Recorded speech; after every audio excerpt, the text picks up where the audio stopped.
So we're going to practice finding the area underneath the curve between 0 and 4 on the x-axis and the curve 6 minus x squared and the x-axis. Now, I think for part of that, part of the curve is going to lie below the x-axis, but that's all right. What we're going to do in our approach is this. We're going to start out with some kind of partition of the interval 0 to 4. In this case, it's portrayed as A to B.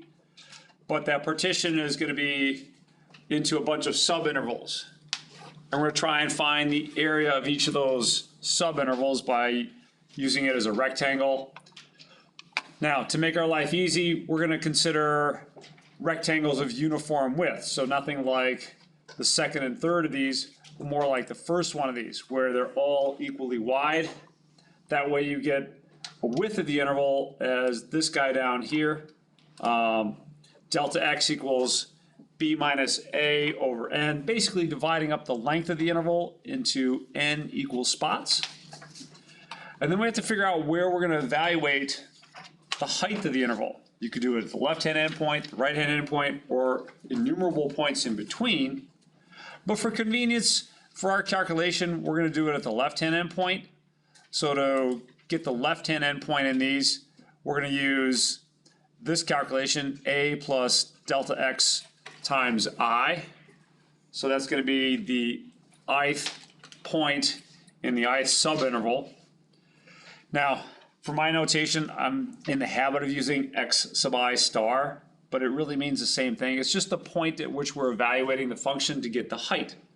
And if you look at this calculation, f of c sub I times delta x, f of c sub I is the height, delta x is the width.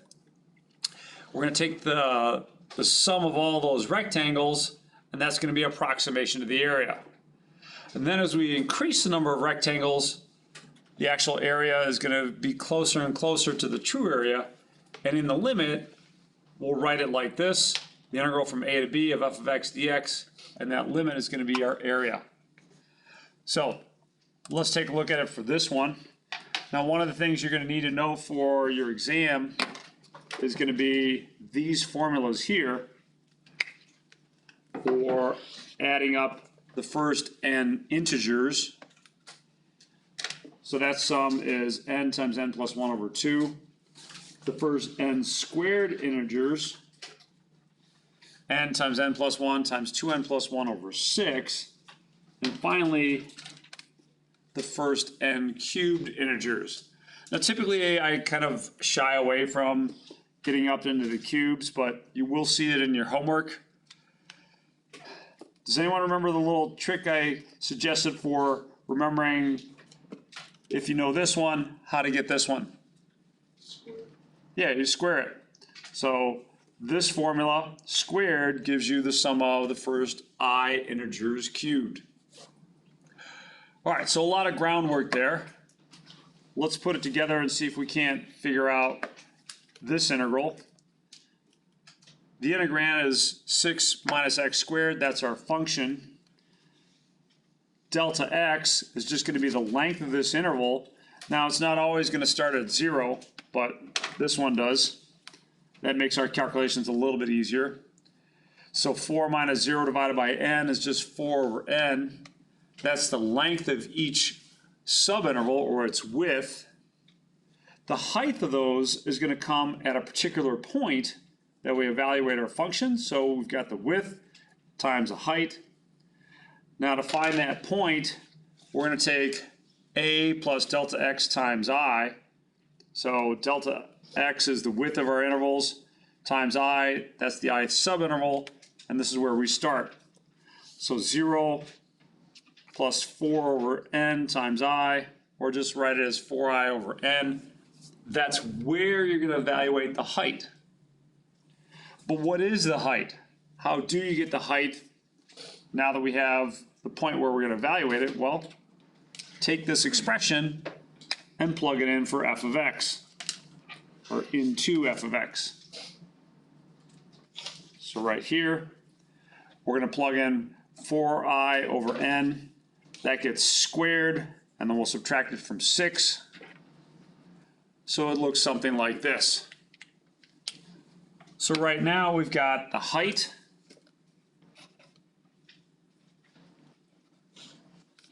and we've got the width.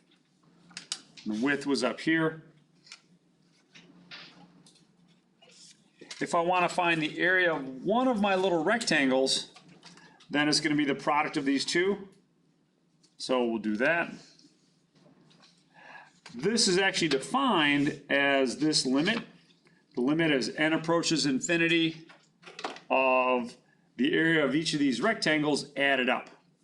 So when we add up all these rectangles, that's an approximation to our area underneath the curve. And that approximation gets better and better as n tends towards infinity. All right, so this right here, that's the area of one rectangle.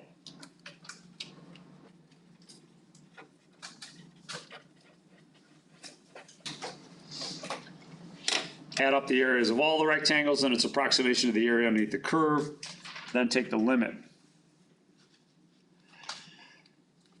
F of x sub I star, or basically the height at some particular subinterval times the width, looks like this. Now it's a lot of algebra and grunt work here. First thing I'll do is I'll distribute the 4 over n to both of these terms here. And that looks like this. So 24 over n, 64i squared over n cubed. Sum from I equals 1 to n. Limit as n approaches infinity. All right. So this is still the area of one rectangle. It's just not as clear to see where it came from as it was a moment ago. But let's keep going.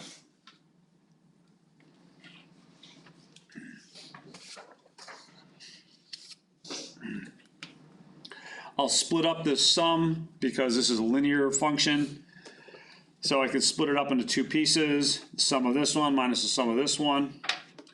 But keep in mind that you're summing with respect to I. So, all right, if you're summing with respect to I, everything else is a constant. Just like you could factor out things that are constant when you're working in other situations.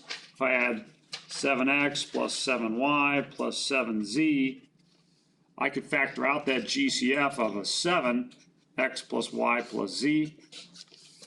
So it is with this. In fact, the whole thing, 24 over n, is a constant. So I'm going to factor out that whole thing, and it leaves behind a 1. 1 is kind of like a placeholder here. 24 over n stays out front. We're going to sum up from 1 to n of 1. Likewise, over here, anything that doesn't involve the I also gets factored out.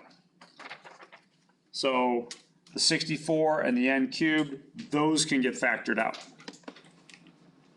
So, okay. Looking good on that one. At this point, we got to start using some of our formulas a little bit. Now, not so much for this one, although if you think about this one, we can try and figure out what we're going to need to put in here. Let's think about what this is. It's a sum from I equals 1 to n of 1. So it's going to be 1 plus 1 plus 1 plus 1 plus 1 n times. What are you going to get up when you sum the number 1? What are you going to get when you sum the number 1 from, 1 to n, or sum it up n times? 1 plus 1 plus 1 plus 1 plus 1. Yeah, you're going to get an n. This one over here, that's where you're going to start having to use your formulas. So let's look back at our formula for that one. Our formula for that one is n times n plus 1 times 2n plus 1 over 6. So I'm going to replace this whole sum with that formula there. So we got a couple nice things here. This is going to be 24 over n times n. And this is going to be n times n plus 1 times 2n plus 1 over 6. So that's our sum of the first n squared numbers. Now there's a little double check on your work that you can kind of give yourself at this point. The degree of this in the denominator should equal the degree of this in the numerator, at least for the problems that I'm going to be giving you, which are really going to be polynomial type functions. So it checks here, 1 and 1, those match. N cubed and n cubed, if you multiplied it all out here, those would match. These n's cancel each other out. Here, I'm just going to interchange some things. So I'm going to put the 6 here and the n cubed here. Let's keep going. Limit as n approaches infinity. And let's see. That's going to be 24 here minus, well, I guess I could put that in lowest terms if I wanted to, 32 over 3. And then if I FOIL this out, that's going to be 2n squared plus n plus 2n plus 1. It's going to be 2n squared plus 3n plus 1. But when I distribute this, I'll end up with 2n cubed plus 3n squared plus n over n cubed.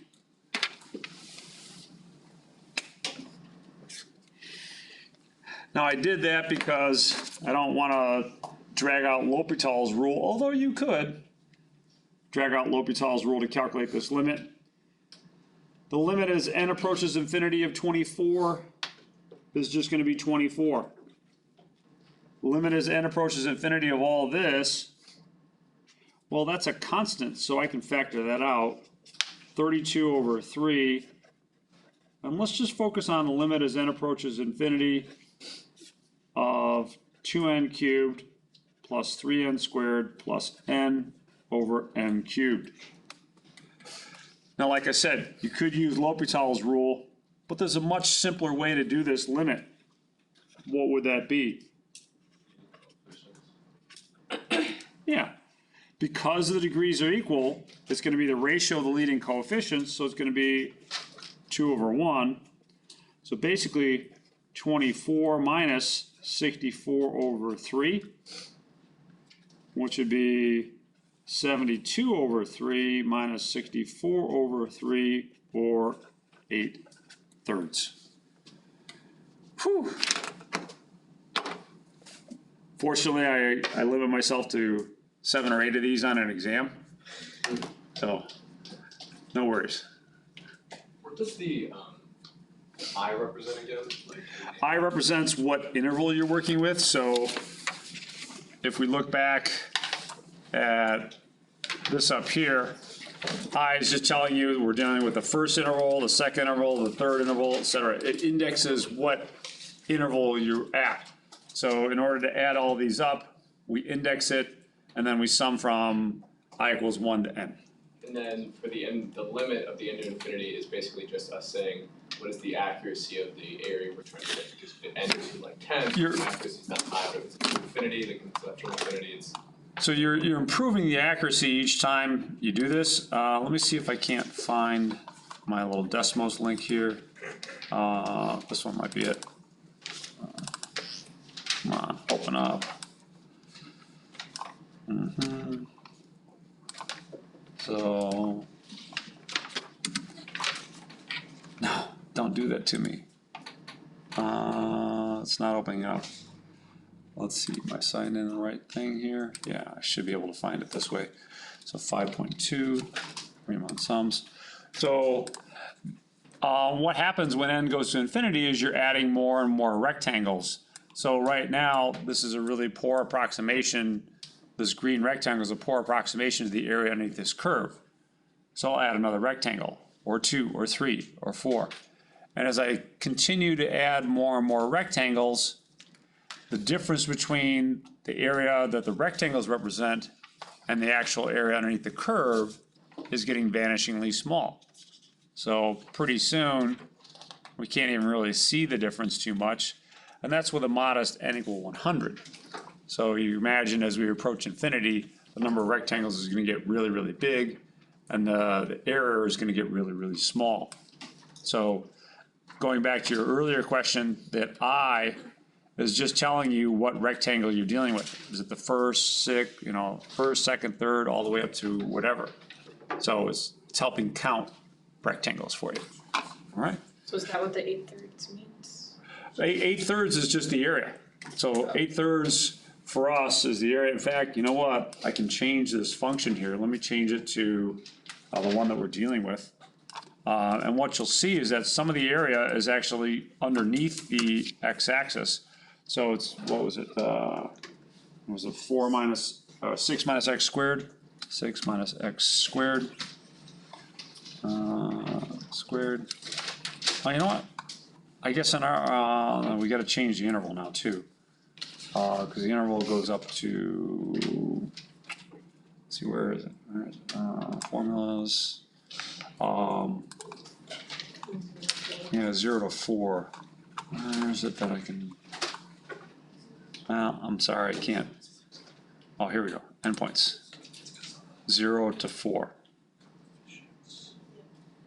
And what you're seeing here in the red is that some of that area lies below the x-axis. So some of it's going to be a positive number, some of it's going to be a negative number.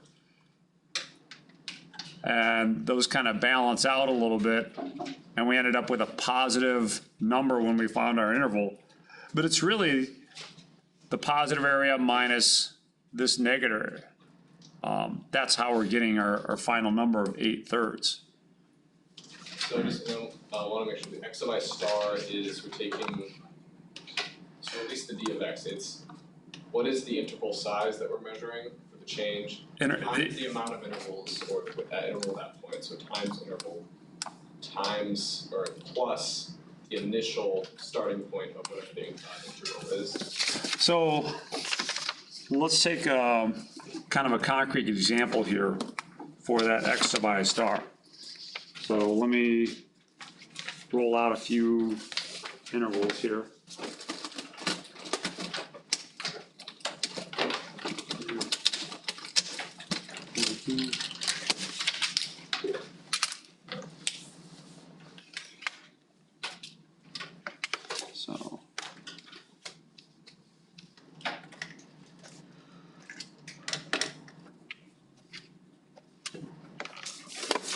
So 0, 1, 2, 3, 4, 5, 6, 7, 8, 9, 10. So let's keep our, let's see, how do I want to do this?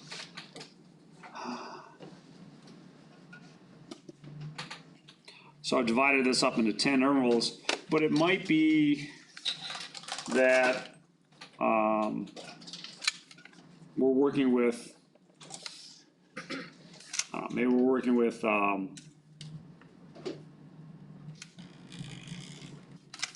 0, 1, 2, 3, 4, 5. Maybe that's our integral, some function from 0 to 5 of f of x dx.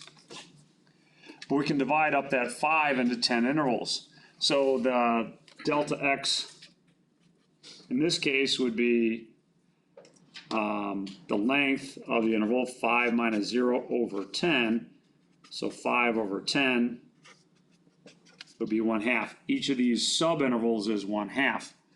If you wanted to count where you're at and figure out, well, where I'm going to evaluate things, etc., or approximate things, then you get delta x, excuse me, x sub I star is going to be a plus delta x times I. So what's that look like? It's going to be 0 plus 1/2 times I. So that's going to be where you're going to evaluate the function for the ith interval. So let's take a look at a couple examples. For instance, x sub 3 star. That's going to be 1 over 2 times 3, or 3/2. So that's 1, 2, 3 intervals. So this is your I right here. That's the third interval, and that puts you at 1.5. So that's going to be either the left-hand endpoint or right-hand endpoint of one of these intervals, depending on which one you want to regard it as. So it's just telling you how many intervals you're counting and where does that put you along your interval that you're dealing with in your function. Is that what you were looking for? Yeah, I guess that's a better, and then I guess I was wondering about the A, like you just add the A to the. Well, A is your starting point. All right, so it doesn't necessarily have to always start at 0. You could have the integral from, say, 2 to 7 of f of x dx. And then your counting is going to start at 2 plus the width of each subinterval. All right, nice. Do we want another one like that? Do we want another one of these integrals and limit problems? I have a question. Yeah, Lee. So the I thing, the one inside of the limit, like stuff inside the parentheses, that's the size of one rectangle? And then how much? It's not necessarily the size of one rectangle, it indexes the rectangles. It tells you which rectangle you're dealing with. So going back to this here, I mean, that was the third rectangle, so that means I is 3. It would also mean I is 3 in one of these formulas here. So it's just telling you which rectangle you're dealing with. Now we've done a lot of other algebra in here, so it doesn't really look recognizable in terms of an area anymore, but ultimately will help us calculate an area. All right, so let me ask you one more time. Should we do another one like that, or? Yeah. Yeah, okay, all right. Let's see.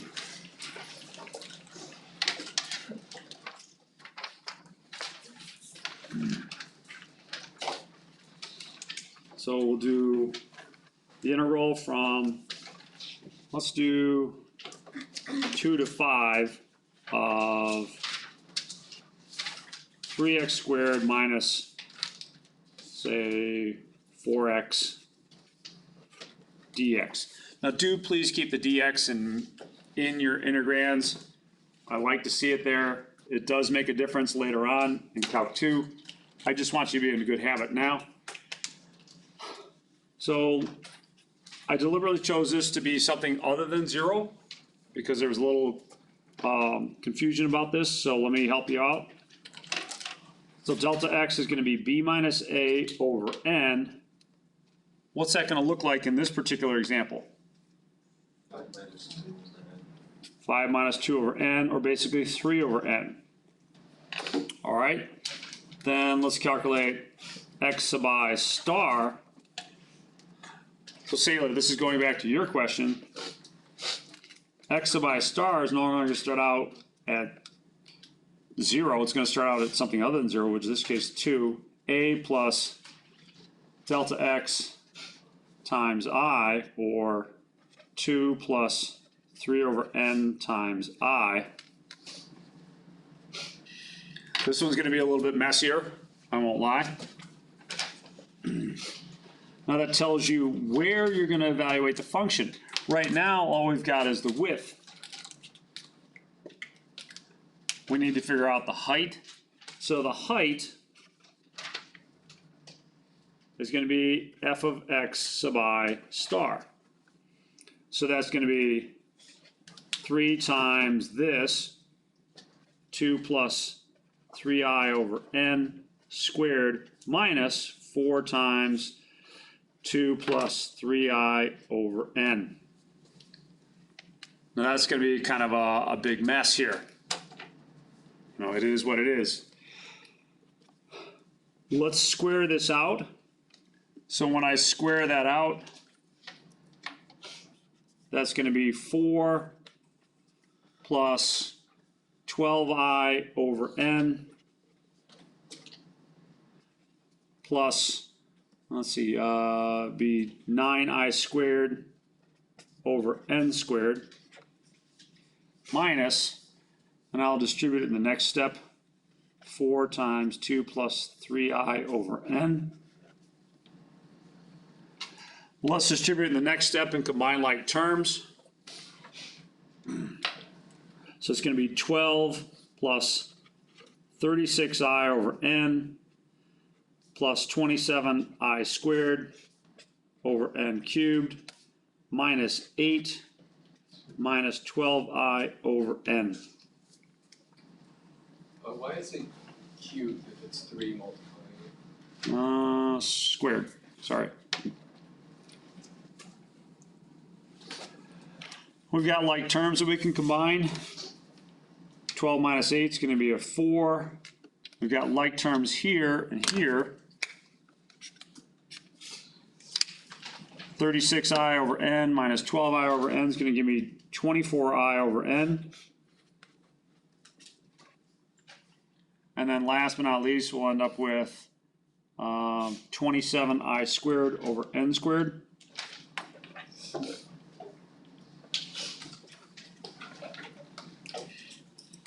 So that's just the height.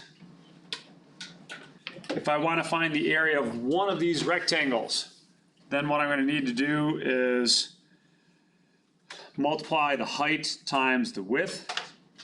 So let's just write that down. Area of one rectangle. So the height times the width.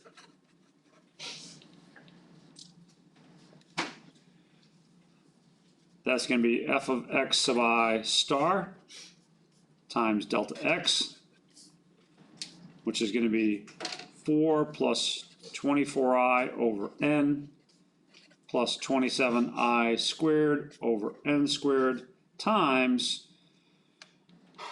3 over n.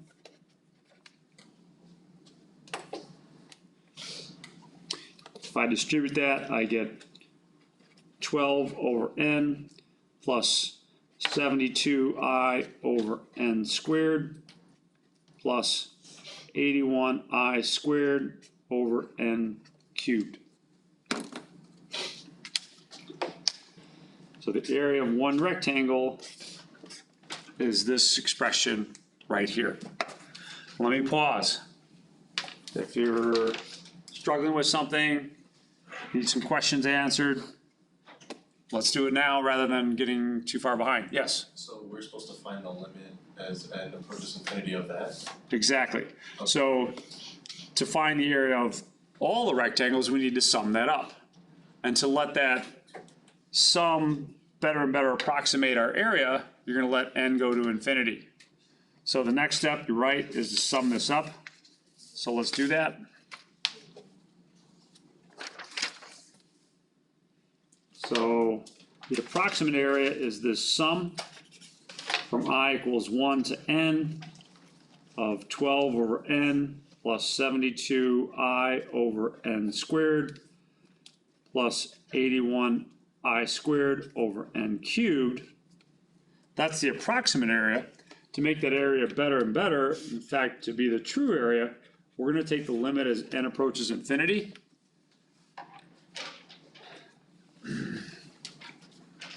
Now I'm going to split this up. The only thing that I want in my summation is going to be what the summation depends on, I. So I'm going to split it up into a bunch of little pieces. This first one is giving me the sum from I equals 1 to infinity, or I equals 1 to n, of 12 over n plus 72 over n squared times the sum from I equals 1 to n of I plus 81 over n cubed times the sum from I equals 1 to n of I squared. So I need to take this whole limit here.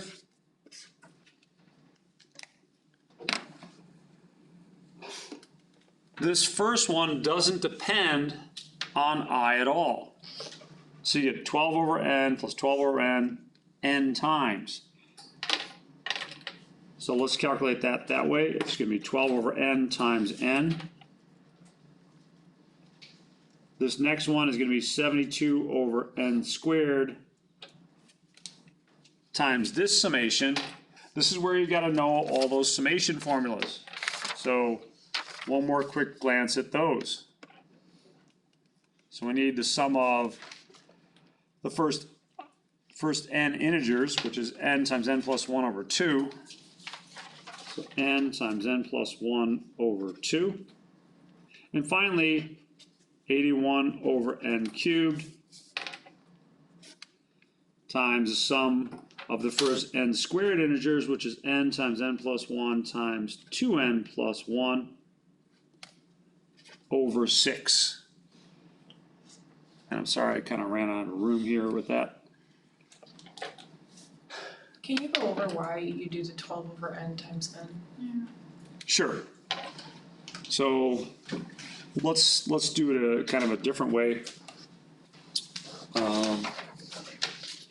Because this doesn't depend on n, I can factor out the 12 over n, and it just leaves behind the sum from I equals 1 to n of 1. So this is really 12 over n times 1 plus 1, bunch of 1s. And if I add up n 1s, I get 12 over n times n. So, Are you saying that because n in that case represents infinity? no, right now n's just a finite number. We haven't taken the limit as n approaches infinity yet. It's just the sum of n 1s. It's really all it is. Lath? Is there any case where it would be like a 2 instead of a 1? I mean here? Yeah, Yeah, it could be, you know, depending on the problem.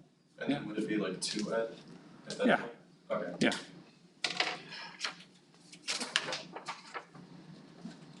So let's go back to this. I'm going to clean up the summation. 12 over n times n, that's just going to turn into a 12.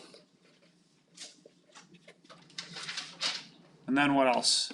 Then we get these. I'm going to interchange these two just for my convenience. 72 over 2. And I guess the reason I like interchanging them is because it's going to help me out with the limits. It is also nice double check on your work.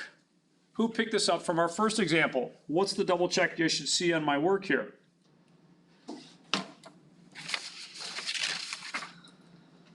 These degrees should match. If they don't match, then there's a problem. So for the types of examples I'm going to give you, and the types of problem you're going to have in the homework, these degrees should match. So let's do the same game over here. That's going to be 81 over 6, just changing the order in which I multiply an n cubed here. And from our last example, that was 2n cubed plus 3n squared plus n. So all I'm doing is just rearranging my formula for my absolute convenience here. Limit as n approaches infinity. Actually, you know what? Let's just take the limit right now. I don't think we need to write anything more. Let's just do the limit. As n approaches infinity, what's the limit of 12? 12. This is going to be 36 times the limit as n approaches infinity of this, and that's a 1, right? Now Saylor got that pretty quickly. Somebody tell me how you got that pretty quickly. Oh, you got it pretty quickly. Leading coefficients. Leading coefficients is 1 over 1, so a 1 there. Could we use L'Hopital's rule there if we wanted to? Sure. It's like squirrel hunting with a bazooka, but you know, you could. And last but not least, we got this one over here. Let's see. 3 goes into both of them, so that'd be 27 over 2 times what? 2. So we end up with 12 plus 36 plus 27. So 39 and 36 sounds like 75. Is that right? Let's see. 48. 68, 75. Wow. All right. All right. So a lot going on to get these integrals. So 75 75 is the total area under the curve and the interval. Yeah, now let me look back at our original function. I think some of this might lie below the x-axis, so what you're gonna get is kind of a balance between these two, so let me rewrite this one. Let's put in 3x squared minus 4x. So what you're getting is this area in green, that's your positive area, minus this one here, because that little bit is below the x-axis. It's called a signed area. Area's not really negative. Oh wait, we gotta do with the interval 2 to 5, so let me change those endpoints, that might change things. Yeah, 2 to 5. Yeah, okay, it looks like all this area is gonna be above the x-axis, so yeah. What we got there with our 75 is the area between 2 and 5 and between the curve and the x-axis. So in this case, it happened to all be positive. Nice. Are we gonna do it where the interval is like zero, like negative infinity to infinity? Or is that? Not with those techniques, no. Okay. Yeah. So, no. That's a Calc 2 question when you start putting in limits of infinity and negative infinity. Yeah. That's not gonna happen this semester, mercifully.